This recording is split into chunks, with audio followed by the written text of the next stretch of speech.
Hello everybody. For section 11.5 here, we're going to start looking at applications of area and volume formulas. So we have two main ones that we're responsible for in geometry.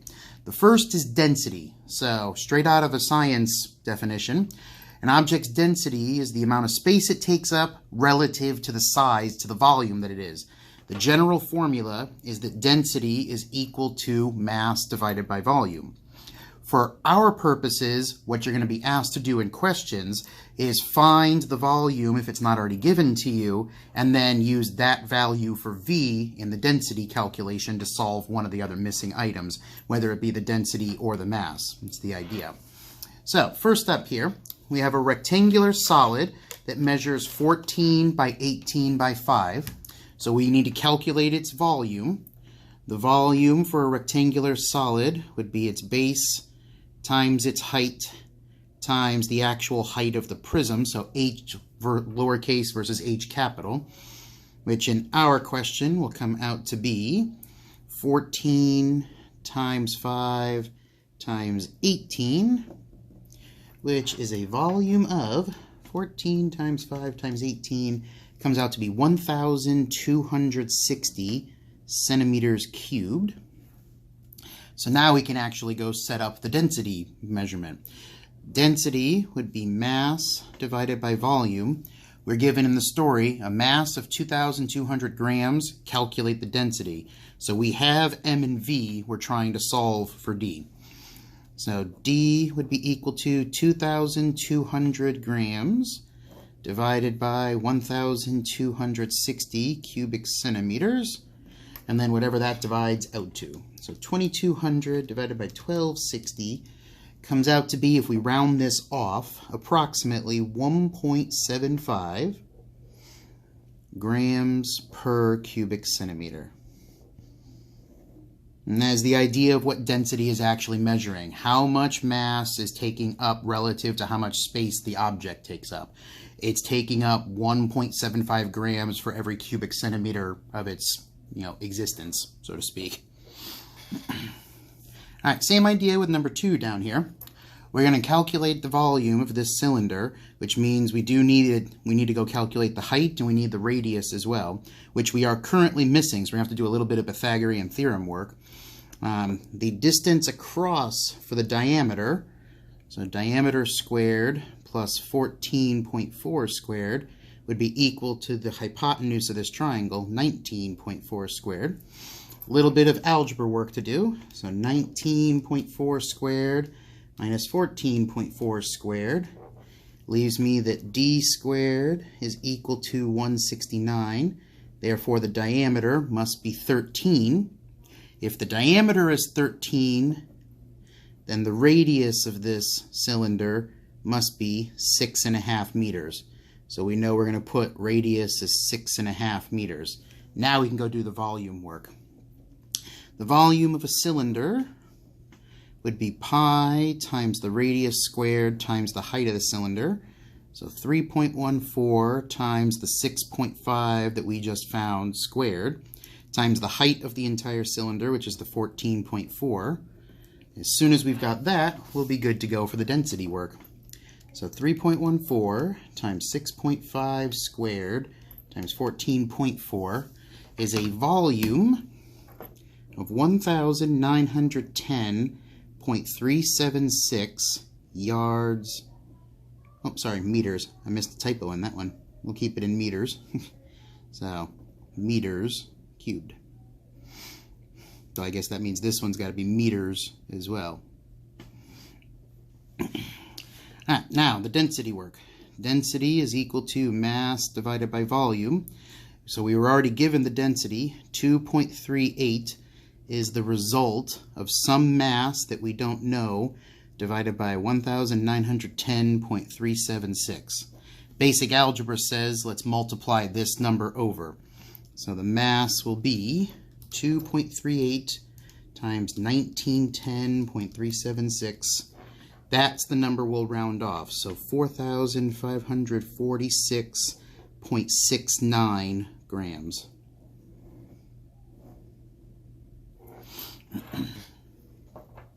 The other common application that we get for area and volume deals with manipulating the measurements in them.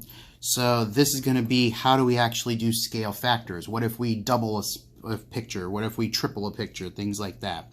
So if two solids have a scale factor of A to B, then it is guaranteed their surface area does the squared version and their volume does the cubed version, which is why we have focused so much on how the units work, because the units for area are square units and the units for volume are cubed units. It stems directly from this concept. If you take something that's like 1 to 2, you're going to get 1 to 4 and you're going to get 1 to 8 when you do surface area and volume.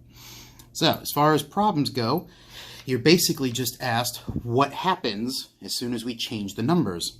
So we are given, for this picture here, the surface areas were 25 to 4.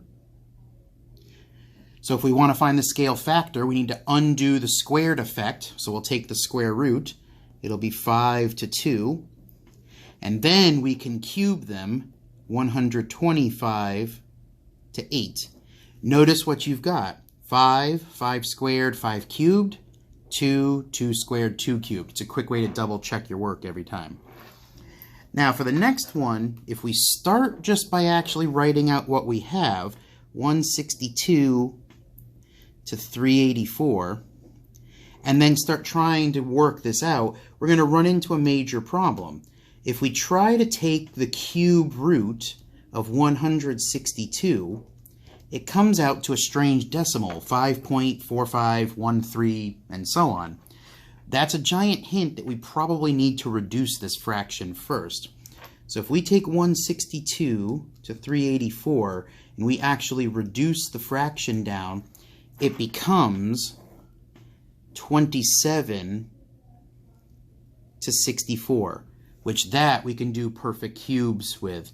If we take the cube root of both of them, it will be 3 to 4. And then if we square them for the surface area, 9 to 16. 3 squared, 3 cubed, 4 squared, 4 cubed. Quick way to double check your work. Let's take a look at 3 and 4 here. The surface area for some figure is 62. If we multiply everything by 5, what happens to the new surface area? Well, we've got 62 times, now here's what we think about. We're going to multiply by 5, but I want the surface area version of that. That would be 5 squared. So 62 times 5 squared. 62 times 25 makes the new surface area 1,550 centimeters squared. We had to square the 5 because we're dealing with the area. We need the squared version of our number. You'll see the same thing happen in example 4 here. The volume is 972, so what's going to happen if we multiply everything by 2/3? Well, 2/3, but I need the cubed version of it for volume. That would be 8 over 27. So 972 times 8 over 27 comes out to be whatever we calculated out as. 972 times 8 divided by 27 comes out to be 288 meters cubed. Same logic. I don't want to just directly use the 2/3. I want the volume version of 2/3, which is 2 times 2 times 2 and 3 times 3 times 3. That's the whole idea of how this scale factor concept is working. Whatever you're given for one of them, the squared version for area, the cubed version for volume. The only other item that comes up in these kind of problems is what if they make changes that are different in the formula? So the last two here are a little more challenging. They're not the same as the last two questions.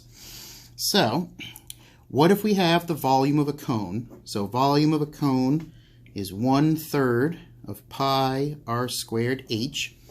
Now you're told the height gets doubled and the radius gets multiplied by 6.